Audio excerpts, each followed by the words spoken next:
If aliens landed on Earth today and studied us, they'd think we're clinically insane. Think about it.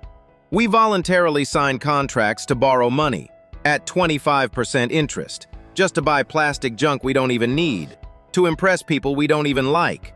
And then, we thank the bank for the opportunity.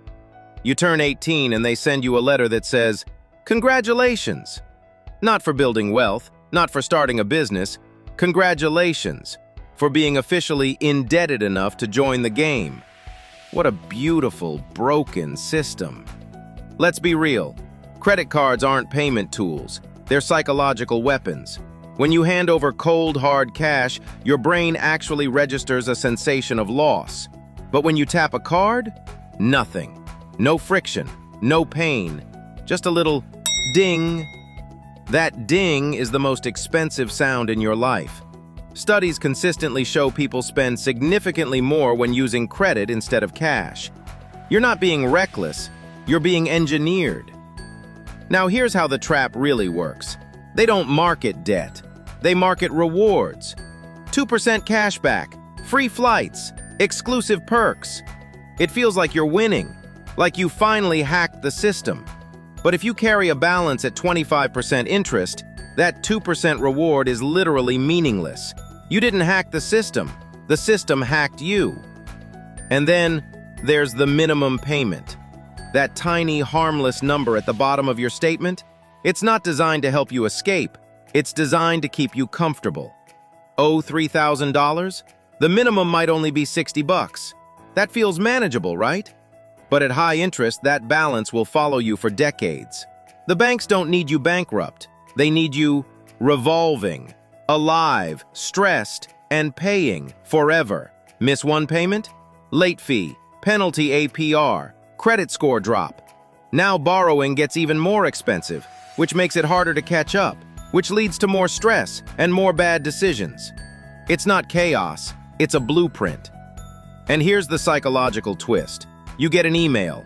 "Congratulations, your credit limit has been increased to $12,000. Unlocked what? A bigger hole to fall into? It's like a video game, except the final boss is your own bankruptcy lawyer. When your limit rises, your spending usually rises with it. It feels like growth, but it's just expanded debt capacity. The real danger isn't one big purchase, it's lifestyle inflation. You get a raise, so you upgrade your dinner. You upgrade your clothes. You upgrade your vacations. And because you can buy now, pay later, you start living slightly ahead of your income. Borrowing from your future self. Your future self is exhausted, by the way. Here's the ultimate irony. The system that judges your financial responsibility requires you to borrow money just to prove you're responsible. No debt history? Lower score. You have to play the game. You just can't afford to lose control inside of it. Let me say this clearly. I'm a narrator, not your financial advisor. Don't blame me if your credit score tanks.